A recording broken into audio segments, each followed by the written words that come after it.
Good morning, everybody. It's a very October-y day in October, I would say. And, I love to interview interesting people.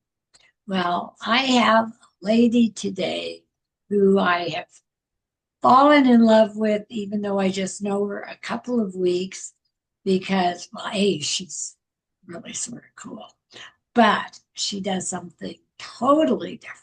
And she is so talented. Rachel, is it Talady? It is Talady. Yes. Oh, I got it right. I didn't Got it even right. you. And she is the Savage Beet food truck, vegan, and people know I love my burgers, but I had the best vegan food from the most talented lady. No, I don't want to be a vegan. But yes, if she would feed me, I'd be very happy. And you're delightful. Good morning, Rachel. Good morning, Gabby. Thank you for having me today. Oh, it was really a treat. So first of all, tell me about you. How did you get to where you are, how'd you become a vegan? Tell me. Absolutely. Well, I grew up in Wisconsin, the state of cheese and cows and farm life. And, I had some family members that had a dairy farm. And as a young child, it was really hard for me to eat meat when you're seeing these beautiful babies being born. And I know that's such a sappy little thing, but it is true. I stopped eating beef and pork when I was 11. It did not mean that I didn't, still cook meat. I'm very familiar. I've managed cheese departments. I've been in the industry since I was 15, so I am a really good cook at meat, but I just prefer myself not to eat meat.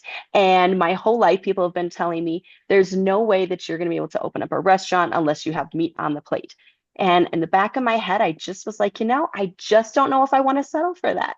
And so I continued on and I decided that Wisconsin was probably not the place for me to start showcasing all of my veganism. Take away But your cheese head. yes, exactly. But the best part about, my life, I think I spent 34 years in Wisconsin, the Minnesota area, was connecting with all of my farmers. I worked farm to table for years. It wasn't just cooking, it was a complete connection. It was a grassroots movement. The people in my community, we all came together, the bakers, the farmers, the cooks, the local co-ops. We were a family, and that is something I have not been able to quite replace yet since I've left.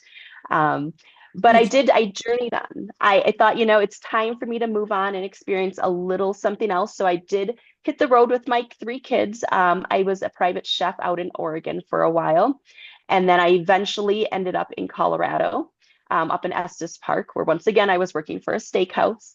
But then COVID happened, and kind of like everybody during COVID, we had dreams, and we thought, what can I do? And I thought this might be the right place for me to actually try to expand into a full vegan concept. so this And is fairly recent. this is, yes, 2021 is when the truck opened, July of 2021. I just one day up and quit my job. I was like, this is it. I'm getting full time into the truck. I did not have enough business to get through the season. It was very rough financially the first 2 years. And also just trying to get myself, how do I get known? How do I start doing this? And so I started to go to breweries. And, there's always the people that are very, anti-veganism. I was like, just give it a try. If you don't like it, I'll refund you my money. It's going to be fine. Everybody loved it. I think I was actually one of the only vegan trucks to actually continuously be accepted into breweries because I have an elevated street food concept. Oh, it's I I generally don't put things like tofu or seitan or tempeh on my truck just so I don't scare away people. So it's very veg based. And the fact that it is elevated brings in a whole nother concept of a different crowd of people, people that are interested in something a little more than what you typically think that you're going to get on a food truck. And I listened to my customers. I wanted to know what they wanted from me. And that's how I continue to just expand today. okay. Well, you're amazing. And the food. Okay, so you learned to cook someplace along the way here. I mean, PBS. Thank you, PBS. Oh, oh, damn. Good for Starting you. at the age of 7, I would just watch cooking shows.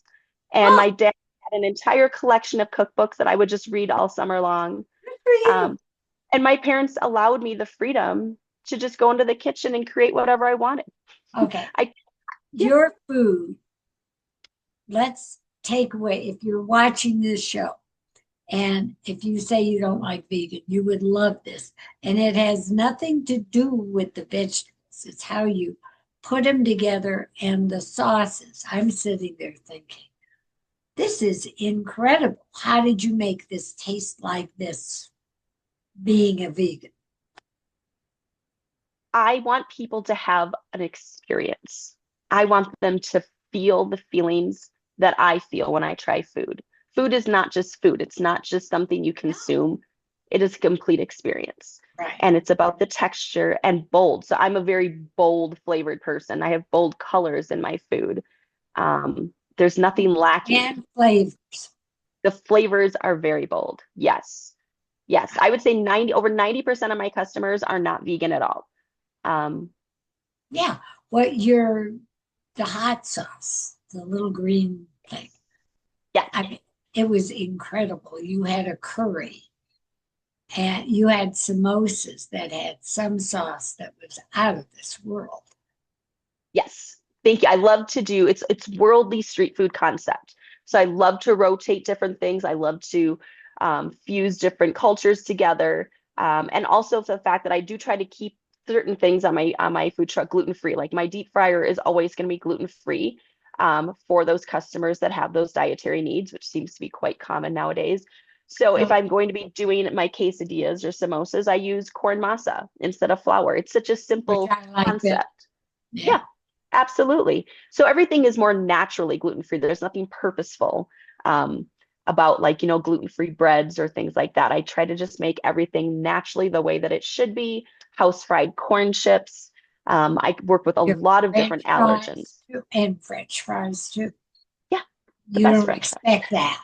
I mean, I guess you could if you thought about it, but Yes.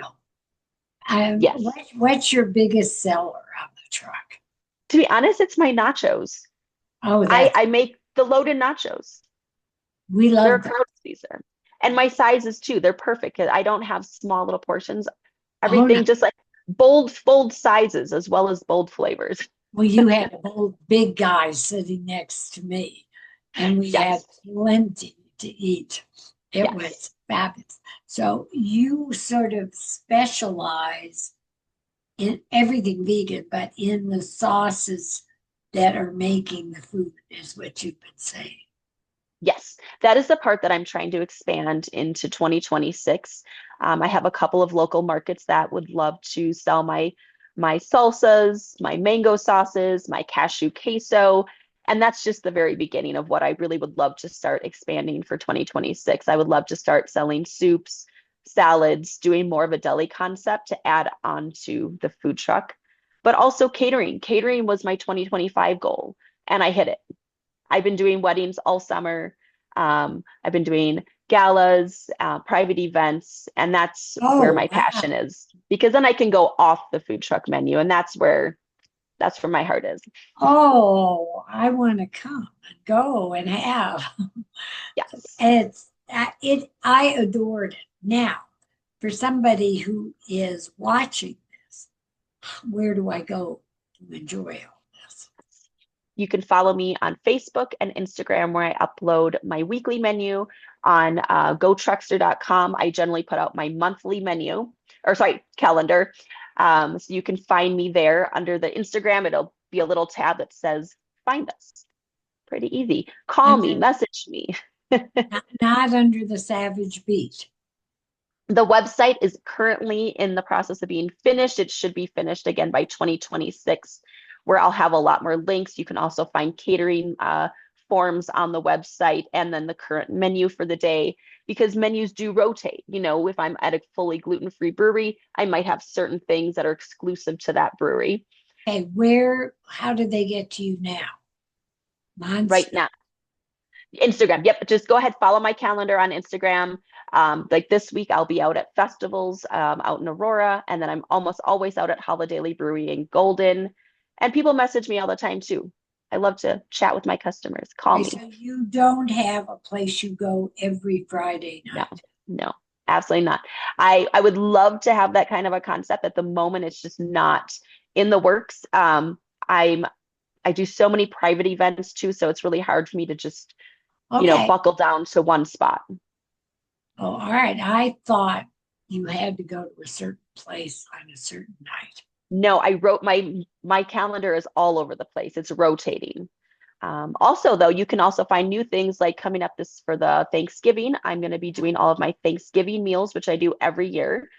So those are all pre-order menu items, full pies. Again, we're feeding a lot. It's a lot of food. You're always going to have leftovers. I'm not really shy with my portion sizes. So that will be coming up in the next week or so. I'll be posting for that. Okay. And this is how do I find the post again? Instagram or Facebook. On the Savage Beet. The Savage Beet. Yes. Beet, by the way. Just like the vegetable. That's right. Uh, and let's say I wanted to just order some food. Can I do this through your website as well? Or, So we will be starting soon to expand. There is a possibility of even expanding at my commissary for a pickup spot. There's a lot of things in the work right now, but you can always message me and I'll prepackage all of your food if you want to just do a pickup order. I you also do, can pick up. yes, yes, absolutely. And I also do some private, I have a few private customers too that I meal prep for. So those are things, if you're interested, you can contact me for that as well. Okay, I'd love to be a private customer Yes. and have a fabulous vegan meal. And I Yeah. assume you pick it up. You don't deliver things unless it's catering. That's correct. That is correct. Yep. You can pick it right up at the truck. So everything right now, because the business is so small and it is just me doing the business at the moment, I'm trying to do a lot of figuring out of how to make this work. But there is expansion for sure in 2026. Well, somebody has got to start. I have been to a few vegan restaurants, and they were some that I can't say they. A couple of them were wonderful, but I will say that when I sat there and was devouring everything from the truck, it was better than any of them, and I think it was not only what you did, but the sauces that went with it that made me say, could I just have a bunch of this to go home with? But I also assumed you probably didn't have that much extra on the truck. Right, right. So there will soon be some pre-order days where I'll be filling pre-orders on a Monday and then there'll be like a Friday pickup. So all of those things are starting to come together, just getting Oh, a I few more am so licenses. excited. There's the website. Is there a phone number or another way to reach you? Yes, yes, absolutely. You can call me at 720-241-8242, or you can email me at rachel@thesavagebeet.com. Okay. And Thanksgiving, you could pre-order I not a turkey, but Not a turkey, but you can have some jackfruit turkey. So it's a good savory jackfruit, or I do a grilled tofu steak. There's lots of options, full gluten-free options as well. There's house-made yeast rolls. Of course, you've got all of it.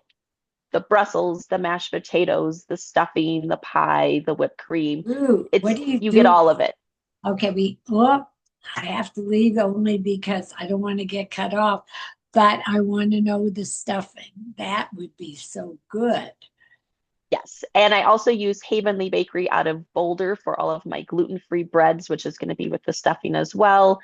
It's a very traditional sage stuffing. It's to die for. And of course, mushroom gravy to top it all off with. Okay, I'm done on the stuff. Love it. In the meantime, please watch and subscribe to the Gabb, GABB / Gabby Gourmet YouTube, Gabby Gourmet, Facebook, Instagram. The Savage Beet is incredible. Yes, Rachel is incredible, but so is her food. The personality is reflected on some of the best vegan food you will ever have. You are a delight. I Thank you, love you. Gabby. All right, Love talk to you. you. Bye bye. Bye-bye.